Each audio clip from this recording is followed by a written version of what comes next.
Hey there, gentle people. I hope you are doing well. I know it's been a hot minute since I've shown my face up in the place, but I'm here to say, hey, what's up? I hope you all have had a very happy and creative year. I know for me, it 2017 wasn't very cute. Yeah, there were some highs, but for the most part, a lot of disappointments, a lot of failures, a lot of mistakes, but I'm not even stressing it. It is just a part of life.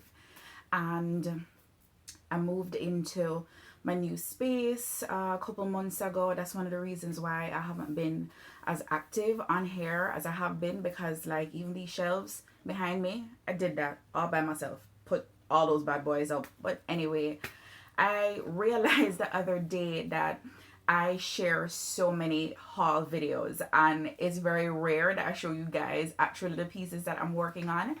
And this year I did a project called the 100 Day Project, and you may have heard of it.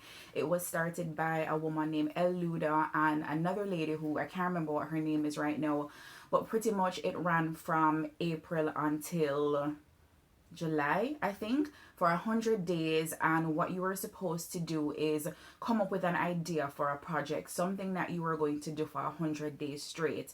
And you know me already, I'm the creativity person, I'm the artist person, I'm all about that.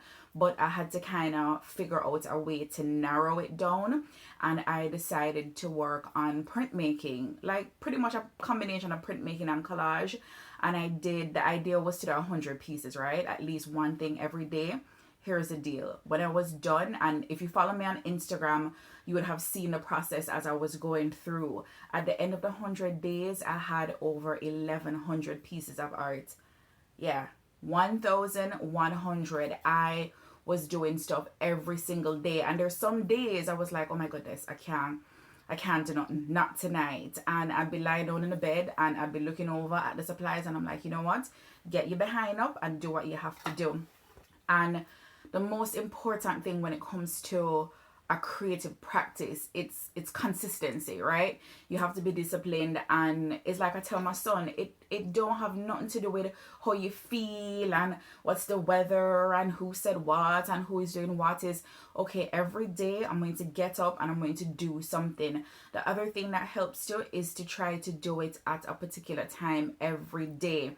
Mostly I did it in the mornings very early when I woke up, but sometimes if I didn't get to it in the morning, I just made sure to get it done at night. But this 100 day project, I really feel like it just took my practice to a whole other level in terms of dedication and commitment and output. So I can't show you the 1,100 pieces, right? But I'm going to show you the piece I started with and the piece I ended with. And it actually started out as a project called 100 Days of Adinkra. And Adinkra are these symbols in Ghana, and each symbol represents something different. It's a different message or a different idea, and it's found a lot on fabric in Ghana. So it's a part of their culture. So the idea was to do 100 day project based on the Adinkra symbols, and I kind of combined the symbols and the printmaking and the collage, so everything just kind of came together. And my practice changed a lot over the 100 days too. Not a lot in terms of like variety, but in terms of depth, right? And about halfway through, I'm like, I've always struggled with, what is my voice, right? Just like when you hear a song, and if you have a favorite artist, you're like, yeah, I know who that person is because I know their voice. Like I want people to feel the same way about my artwork. Like when they see a piece of art, they're like, yeah, I know that she did that. So I think like about halfway through, and that's when the lull starts to happen, right? About halfway through, you're like, I don't know if I can go 50 more days. But that is when it was kind of a breakthrough for me during the 100 day project. I actually started, a friend actually suggested, go back and look at the work that you've been doing. Like, I think I can hear, and I was like, the voice thing. So anyway, first piece and last piece I did. And oh, I probably should have removed the glass thingy, but this is the very first piece I worked on. And I collaged the face, the African mask, from a magazine actually, and the body I actually drew and cut out. So there are a couple different pieces going on here because it's collage. Like the back panel is a print that I did, and then this colorful piece here is another print that I did, and I drew the shape and cut the shape out.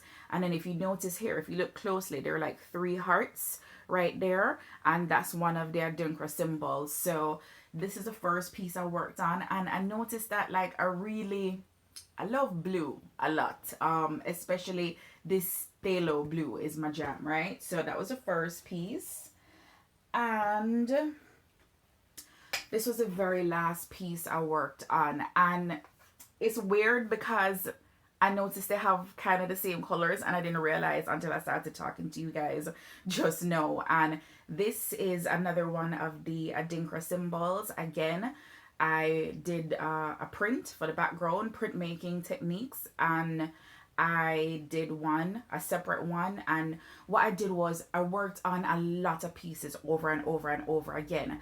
And then I just looked at them and I'm like, this background would look good with this piece. I'm going to cut a symbol out of this piece. So again,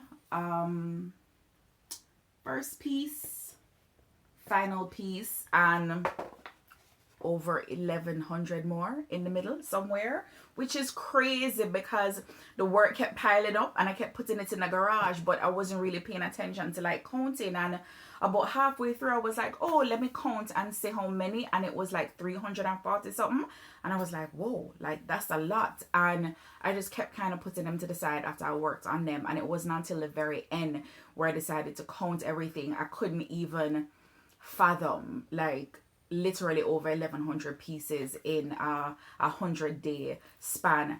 And some of them, the majority of them are small, like you see here. They're just regular 8.5 by 11 cardstock sheets. I did a lot of them on, but I also did some huge pieces as well, and that was another way for me to kind of try to break out of my comfort zone because I'm very intimidated with working large scale. So that was a new challenge for me as well. So that was one of the things I worked on this year, and there's a bunch of other stuff. I think I have to do a throwback Thursday because I did a video during the summer and I could have sworn that I uploaded the video, and then I realized the other day that I never did. So it's going to be a throwback to what I was actually working on over the summer when I was at SCAD, the Savannah College of Art and Design. And I think that's pretty much it for that video. I have been so lax this year just because so much was going on. But coming up for 2018, I want to spend a lot more time working on these videos as well as my podcast. I've been so slack. I didn't do one podcast episode for 2017, but I'm not even stressing it, y'all, child. But anyway, I think that's pretty much it for now. There's so much I have to share with you guys. I have to kind of find a way to do it that makes sense, right? But everything is good. Everything is swell. And I hope you are all okay. And thank you very much as usual. Always your time, your energy, your presence. You could be anywhere else, but you spend a couple minutes with me on this video and me chatting. So I appreciate you very much, and I will talk to you soon. Peace.